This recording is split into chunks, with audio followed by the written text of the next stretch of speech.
He's very good, Andrew Bolt, you know. When you watch him, there's no doubt about it. He's a very clever fella. Well, welcome to Rich Over this week.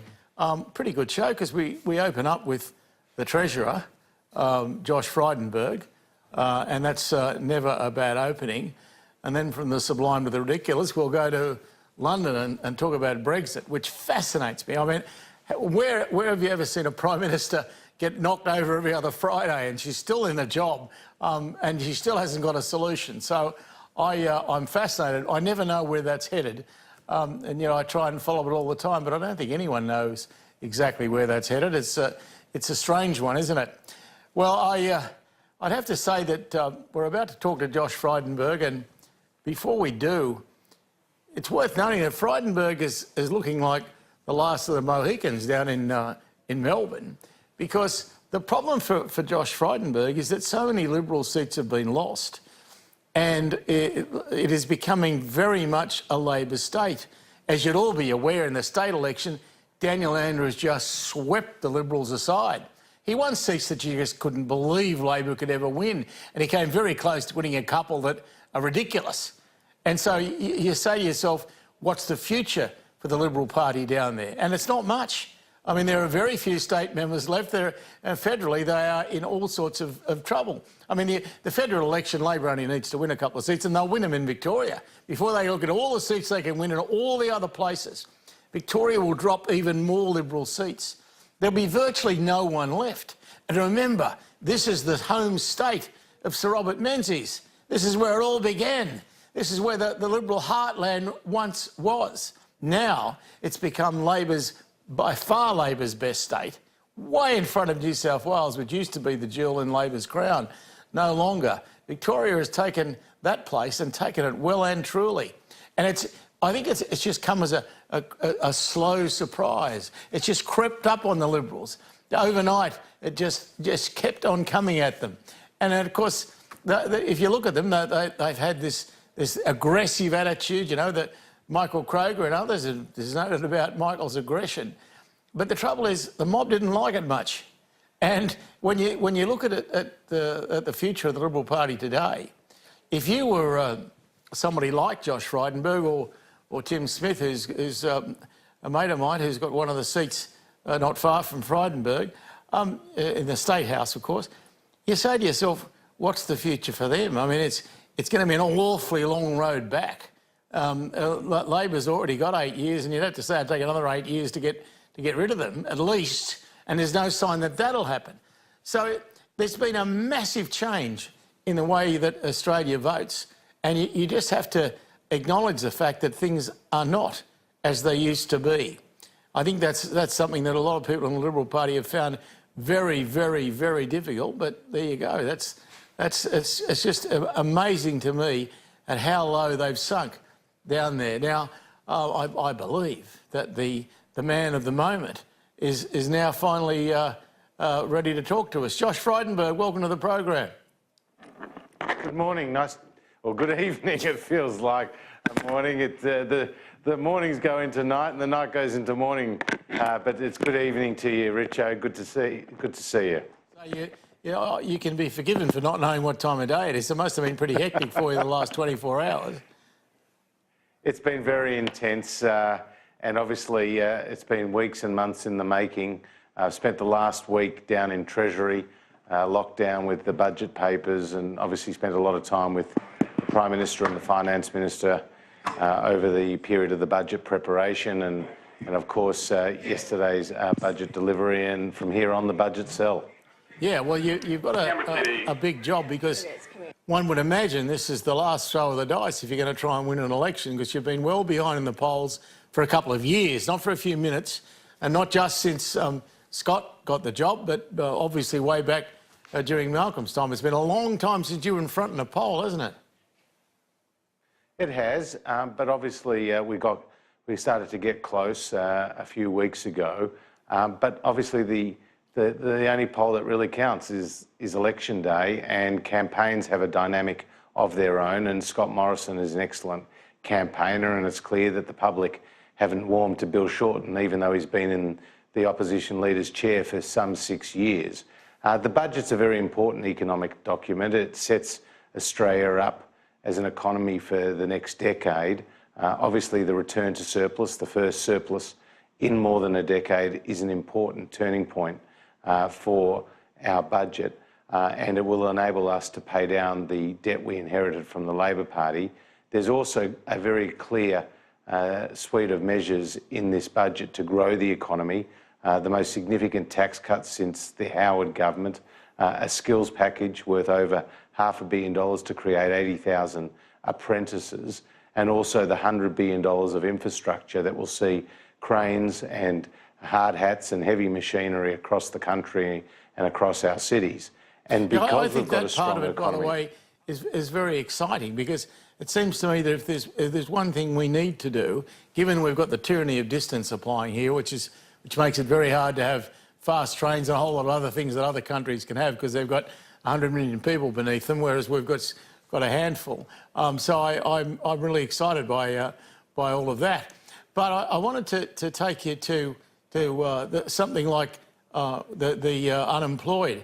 What are we doing with New Start? Why is it that New Start seems to drag all the time? I mean, it's no fun being unemployed, and you know that the unemployed numbers are pretty low. But if you happen to be one of the unfortunate ones, it's certainly not any bowl of cherries. Well, certainly that's right, and what we're doing is trying to get as many people as we can off welfare and into a job, and we've been very successful in creating 1.2 million new jobs as we committed back when we got first elected in 2013. And we've delivered on that promise ahead of schedule, and now we've committed to creating another 1.25 million new jobs. There's a record number of women in the workforce today, a record number of seniors. Young people are getting a job in record numbers as well. And this is because we're investing in skills programs. This is because we have programs like PATH that are giving young people internships, which then enables them to transition into full employment.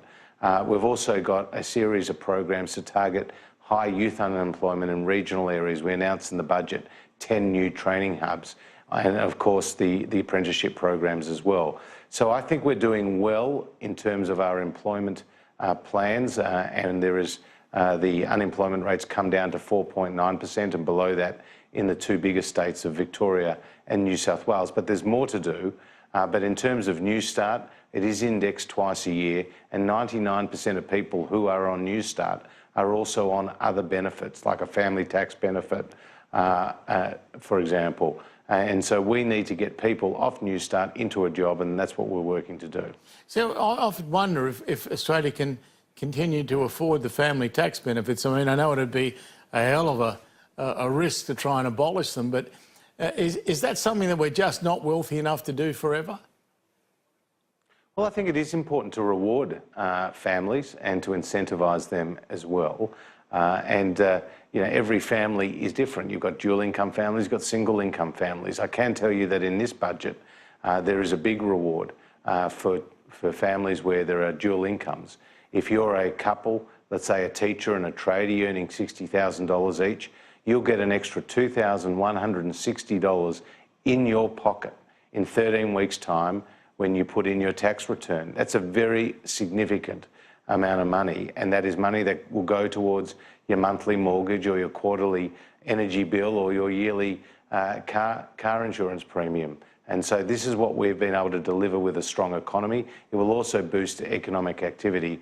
And Richo, it's not just the economic measures in this document which are important. We've also guaranteed the essential services of hospitals, schools, aged care, disability support. And I'm particularly proud, and I know the Prime Minister has led the charge on this, a major package of measures to tackle youth suicide and mental health, including perinatal support, early psychosis treatment, 30 new headspace centres and targeted mentoring and peer-to-peer support for Indigenous youth. That's a real facet of this budget. It talks to every Australian who has been challenged by mental health, and it is something that this government is determined to fix. Well, I think youth suicide is a huge issue, particularly in the Northern Territory and Queensland, where in Aboriginal communities it's becoming far too common.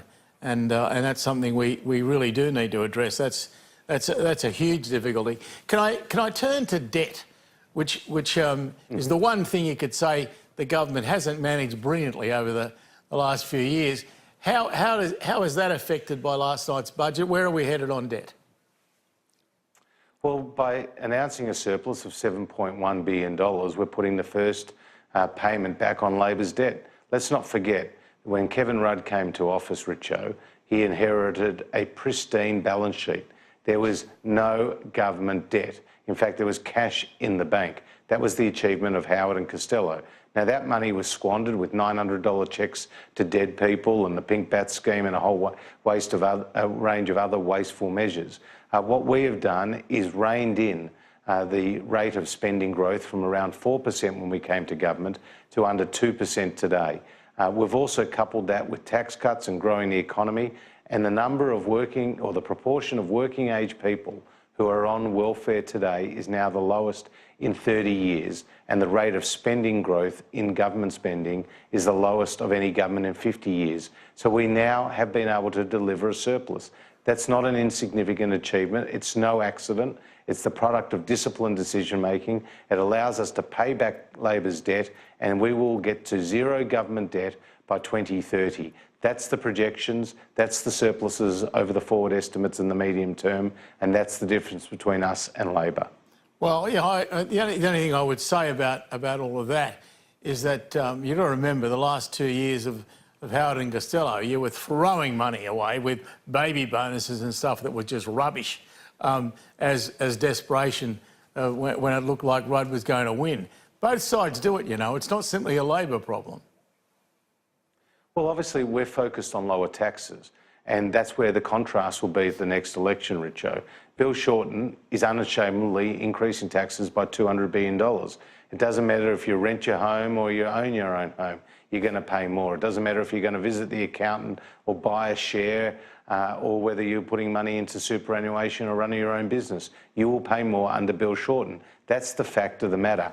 And when you increase taxes to chase higher spending, it never, ever ends well. Whereas we, as Liberals and Nationals, believe that people should earn more and they should keep more of what they earn. So that will be the contrast at the next election. Do you trust Bill Shorten and his $200 billion of higher taxes and giving the keys to the union movement, or do you want to see a continuation of the strong economic growth, the strong jobs growth, and the surpluses that we are delivering under a coalition government? Well, I hope that isn't the way, because that's very old politics. You just accuse the other side and praise yourself, and on we go. It just seems to me that we ought to be able to analyse things a little bit better.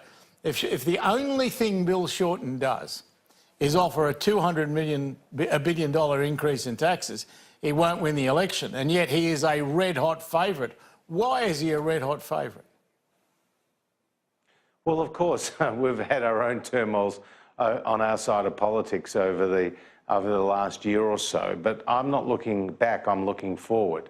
And when I look forward, I see in the budget document an economic plan. And there's no getting away from the fact that the election is a contrast, it's a choice. And our economic record is something that we stand by and that we're proud of. The fact that we've been able to enter free trade agreements with the big booming economies in our region, China, Japan, Korea, the Trans-Pacific Partnership, and now Indonesia, that's creating jobs for Australian companies. The fact that we have been able to get industrial disputation down by 40%, the fact that we're backing small business as the engine room of the economy, the fact that last night we announced the biggest package of tax cuts since the Howard government, that is something to be proud of. And if you combine that with record spending on hospitals and schools, and you do all of that without increasing taxes, that is something that you can fight an election on. That is something that we are proud of. Well, I mean, all of that's true. I think you've got a great record on some things, but it's hard to blame the union movement too much. I mean, one of the reasons you can say that wages growth has been slow is that they have been restrained in what they've been trying to do. They haven't had, you know, some militant tendency over the course of the last few years that's upset the economy. That has to help, doesn't it? Well, the reality is that wages are starting to rise, but you don't increase wages by higher taxes. That's just a furphy, that's a fallacy, that's a lie. And that's what Bill Shorten is promising to the Australian people. We've heard from the Reserve Bank Governor that real wages and the wages price index is increasing faster in every industry and in every state than it was a year ago. And at 2.3%, it's above inflation. Let's not forget that Labor talks up a big game but doesn't deliver it. When they were last in government, Richo, the real minimum wage actually went backwards. It went backwards. It's gone up every year under us. So the Labor Party talking about a living wage and their attack on business as a result will actually lead to less jobs and to lower growth and people getting less wages. And that is the reality. It's an uncomfortable and an inconvenient truth for the Labor Party, but they have to be taken to task on it. But, you know, inconvenient truths abound. I mean, it's also the case that over the last 5 years, all of which, of course, your side's been in government, wages rose so slowly. They just, you know, the ordinary workers were just left for dead. Well, we want wages to go up. And that's why we've put in place this pro-growth strategy. For 5 years, you didn't do much about it. Tell me what you did in the 5 years to get them up. Well, tax cuts, having sensible industrial relations policy, jobs programs that has seen records jobs growth and unemployment under 5%. You see, when we came to government, that's what you did, but it didn't fix the problem. That's what I'm saying. I mean, for 5 long years, those numbers stayed the same. Well, Richard, what I'm saying to you is we've had the biggest increase in wages growth in 3 years at 2.3%, and we have turned the corner. Now, you don't get higher wages through higher taxes. It just doesn't make sense and it doesn't work. How you get higher wages is boosting the productive capacity of the economy. And that's where infrastructure that gets people to work earlier and gets them home sooner and links our ports and our rail with the industrial capacity of our country. The fact that we're training and skilling people up to meet the shortages that there are with apprenticeships around the country. That's how you boost the productive capacity of the nation. That's how you increase wages. But of course, employment is critical. Employment is critical, and the projections in the budget is for unemployment to stay at 5%. It's currently 4.9%. And as we saw with Gladys Berejiklian in New South Wales, she had cranes over the city and she had good jobs growth and she was rewarded with the re-election. Yeah, she was. I think it's a difficult thing for someone like me to say, but she ran a pretty good government and she deserved to win the election. Because if you've put aside what she's put aside for the future, I think that's something that we should all admire. And certainly the future plans for infrastructure in New South Wales are fantastic. Are you satisfied that right around the country, rail to the port is good enough for a country that's desperately needing to export? I think we can always do better. And in fact, we announced in the budget more than $1 billion of new funding for roads of strategic importance to do exactly that, to increase the supply chains across the country. And, you know, we're focused on a fast rail vision for the country. We're focused on ensuring that goods and supplies get to port, that the rail movement is quicker than it is, and of course ensuring heavy vehicle routes are also supported as well. So we are investing $100 billion over the next decade with significant projects in every state and territory with infrastructure. And I think that is something we should all agree on as being of real importance to the country, because one thing we haven't done well as a nation, and this is, affects both sides of politics and both federal and state governments, is we haven't prepared for the population growth in our society, particularly in the big cities of Melbourne and in Sydney. And that's something that we now are very focused on, and we're producing results. Yeah, well, because obviously everyone complains about congestion. It's very hard to fix because I just have a view that the more of the freeways we build is you just get people to the traffic jam faster, but you still have it. and I'm not sure you can ever do it. It doesn't matter who's in government. I'm not sure you can do anything about that because more and more people mean more and more cars. And unfortunately, we don't convince people to get on public transport. The car still remains so important as a means of getting to and from work, doesn't it? It sure does, but that's why it was so devastating that the East-West Link was not built in Victoria. In fact, Daniel Andrews paid $1 billion not to build a road. Now, that was a real scandal because that was going to alleviate traffic congestion in a key part of Melbourne. But you see, the Melbourne to Geelong fast rail that we have put $2 billion in this budget for will halve the travel time between those two places, and that will unlock the potential of our regions as well as busting the congestion in our cities. And Melbourne is growing by 2,000 people a week, and it's not sustainable in the long term unless you have better planning around infrastructure, and that's where the federal government is putting real money on the table to make these projects a reality. It's interesting, you mentioned that Eastlink and the fact that it wasn't built. I've always been interested in that because what the Victorian Labor government did, Daniel Andrews and Tim Pallas did, was they paid $1 billion not to build a road. You're dead right about that. There's no question. But then they put that to the people, and the people voted for it. So I've always wondered, how would they have sold that to the mob? Because they did. Well, you could argue that John Howard won multiple elections on changing the unfair dismissal laws, but the Labor Party always stood in his way when he tried to do that. I mean, those are the issues about so-called mandates from the Australian people. But when it comes to the East-West Link, Daniel Andrews did tell the people on the eve of the election that he was going to abolish it, but he said it wouldn't cost a cent.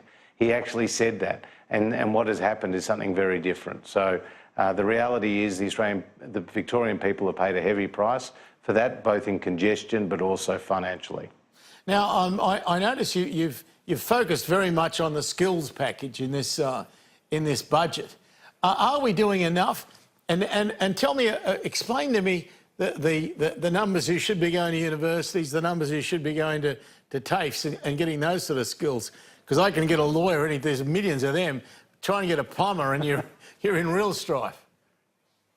Well, that's what we've identified. We've identified key areas where there are skill shortages in technicians, in bakers, in plumbers, and in a whole range of areas. And what we're going to do is double the payments to the employers from $4,000 to $8,000, and we're going to provide a $2,000 incentive to the apprentices themselves. And that will help them skill up, and it's going to create 80,000 apprentices. We've also already promised 300,000 new apprenticeships, and I think everyone can agree that not everyone needs to go to university. It's not suited for everybody. Some people spend their whole lives in universities, others like the tools of the trade and like to get out on the work site. And we need systems of education and training that cater for both sets of people. Well, as an old Labor man, I'd have to say you didn't do that bad a job. Oh, and I hate saying it. Good on you, Josh. Thanks very much for your time. We'll talk again soon. Always good to be with you, and there's going to be lots of action between now and Election Day. So, Richo, look forward to the conversation. Don't worry, we'll be in contact. Josh Frydenberg, and I'll be back in just a moment, and we'll talk about Brexit.